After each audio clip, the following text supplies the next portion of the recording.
Tá, Joia. Paulo, muito obrigado. O microfone está funcionando, está sim. Boa noite a todas e todos. Queria agradecer, embora seja da casa. Bom, primeiro, né, então, sendo da casa, agradecer a presença, né, de vocês aqui, ó, nesse espaço aqui no Sala Literarte. É relativamente recente o espaço. Na minha época, nossa época, né, e a época do Gustavo de graduação, eram duas salas que pareciam muito decrépitas, velhas. Era uma coisa, velha é bonito, né? Assim, mas pareciam muito decrépitas. E aí, uns 5, 7 anos, talvez tenha sido dar uma recauchutada, assim, não só na aparência, na apresentação das salas, como uma reformatação para ser um auditório, né, dentro do possível, compatível com a cara que é o Instituto. E eu estou fazendo essa fala toda, comunicação institucional, porque eu estou recebendo, Paulo, o agradecimento mais enfático assim, ao Paulo, pela oportunidade de juntar ex-colegas de graduação. É uma mesa que parece uma reunião do diretório acadêmico de comunicação, porque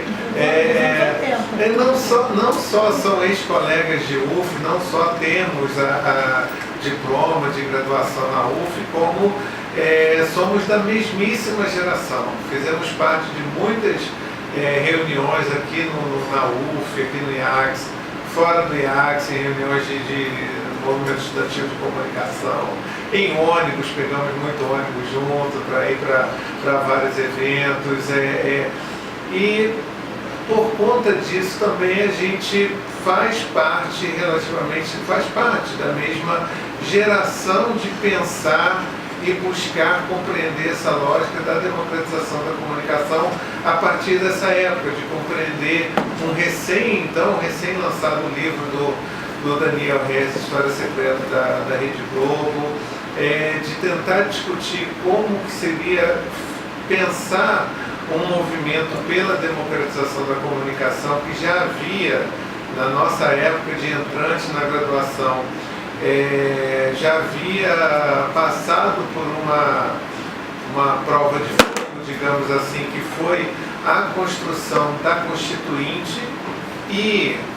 o êxito de ter se conseguido um capítulo da comunicação social, é interessante ver o capítulo da comunicação social, porque ele é descolado com o país, né? Ele não parece que é relativo ao país de tão onírico que são os conjuntos dos artigos, o que remete a cada um dos artigos da Constituição. Então esse já seria um tema para a gente trabalhar, e um tema além dos temas que o Paulo Eduardo expôs na apresentação dele, porque justamente meio que em função disso que a militância, tanto no meio social quanto no meio acadêmico, se organiza, né, em função da compreensão da lógica de como a Constituição se estabeleceu e do quanto que esse arcabouço regulatório mínimo que a gente tem se construiu, e a gente está falando aí de 30 anos de Constituição compreendida, né, em várias áreas sociais, por vários movimentos sociais também, como uma Constituição cidadã. Como eu falei, não é exatamente uma crítica. Eu acho que existia uma expectativa de se avançar ou de especificar determinados aspectos do que foi colocado na Constituição à época, mas como documento possível em relação ao conjunto de artigos dentro de um capítulo próprio da comunicação, em comparação às constituições anteriores, em comparação à própria expectativa, né, de articulação das pessoas, dos grupos em função da Constituinte, foi um avanço, assim, foi uma saída de posição em relação a uma posição anterior que permitiu, principalmente, fundamentalmente, construir essas bases do que veio a ser esse movimento pela democratização da comunicação sistema articulado principalmente, né, para além aí dos sindicatos mais relacionados à área, para além de organizações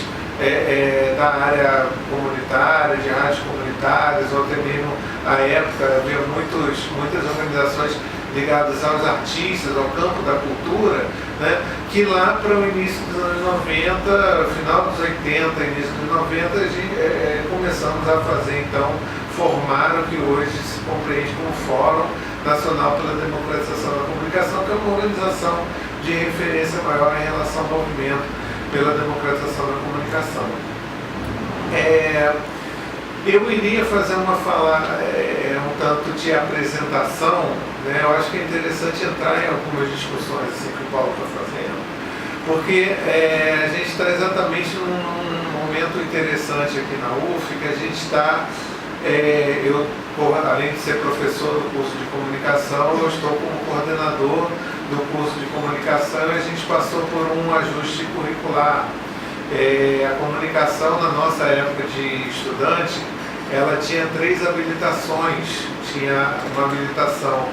de cinema, que lá no meio dos anos 2000 ela se descolou nacionalmente da área de comunicação e passou a integrar uma outra área de artes e linguagens, e o curso aqui na UF seguiu um caminho próprio, autônomo, né, com formação de um curso próprio de cinema, que hoje também tem uma licenciatura. E mais recentemente o curso de jornalismo está indo para o 6º período. Ele se descolou também como habilitação do curso de comunicação, em função também de um movimento nacional que incitou, né, propôs, estimulou esse descolamento da área de jornalismo como habilitação do curso de comunicação, em função, em prol da ideia de se colocarem como cursos próprios de jornalismo. A despeito da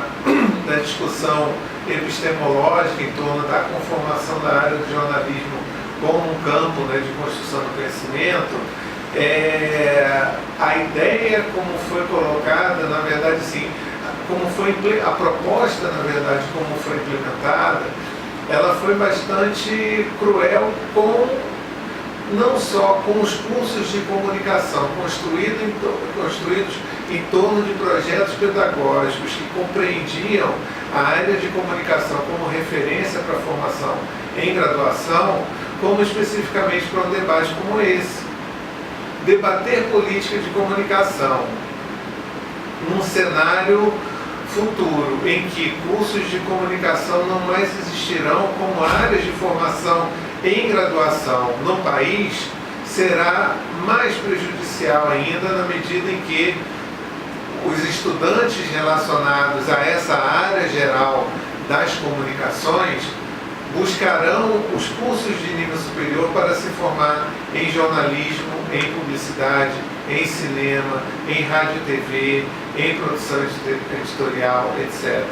Então, essa perda de referência da comunicação como área de formação na graduação, ela acaba sendo um componente comprometedor para o estímulo e para o investimento nesse tipo de debate. Então, esse é um complicador em relação a mesas como essas, em relação à compreensão da área no que diz respeito às políticas, que é considerável, e eu acredito que a gente vai ter grandes perdas em relação a isso, mas a UF, e aí por isso essa fala em relação ao que a gente vem construindo aqui na comunicação, a UF vem construindo a partir da habilitação de publicidade, que foi a sobrevivente dentro dessa composição do curso de comunicação. Ela compôs um novo currículo, um ajuste curricular, na verdade, compreendendo a disciplina de política de comunicação como obrigatória dentro da composição de um curso que se referencia na área de comunicação. E isso daí, ok, teve uma contribuição minha, mas teve uma compreensão dos colegas da área de publicidade, fundamentalmente, muito grande, pela lógica do pensar a publicidade a partir da comunicação social. né? Pensar a publicidade relacionada ao social, pensar a publicidade na relação com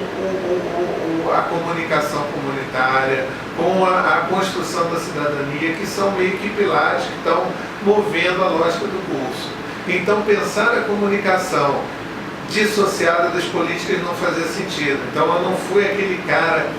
da minoria que falava, vamos discutir políticas, etc. Não, era fácil dialogar com meus colegas a partir da compreensão de que não faz sentido um curso de comunicação social que não tem uma disciplina obrigatória que pense as suas próprias políticas.